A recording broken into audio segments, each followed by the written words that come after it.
નમસ્કાર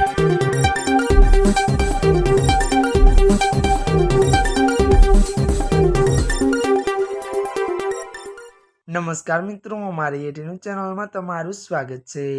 મિત્રો, દેશ દુનિયાની તાજા ખબર જાણવા માટે અમારી ચેનલને મિત્રો તમે અત્યારે સબસ્ક્રાઇબ કરી દેજો। અત્યારે હાલની સૌથી મોટી અને દુઃખદ ખબર મળી રહી છે। જી હા મિત્રો, અત્યારે હાલ કીર્તિદાન ગઢવીને લઈને એક મોટા દુઃખદ સમાચાર મળી રહ્યા છે। આપને જણાવી દઈએ કે વાત કરીએ તો કીર્તિદાન ગઢવી સાથે કરોડોની છેતરપિંડી।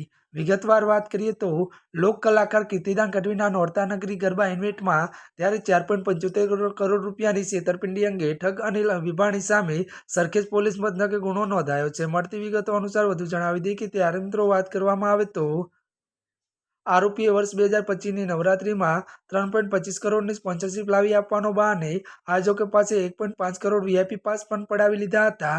મળતી વિગતો મુજબ જણાવી દઈએ કે વાયદા મુજબ નાણાં ન ચૂકવી વિશ્વાસઘાત કરતા આ મામલે પોલીસ ફરિયાદ દાખલ કરાવી છે। ત્યારે મિત્રો અત્યાર માટે બસ આટલું જ। અમારી ચેનલમાં નવા હોય તો અમારી ચેનલને લાઇક, શેર અને સબસ્ક્રાઇબ કરી દેજો। ધન્યવાદ।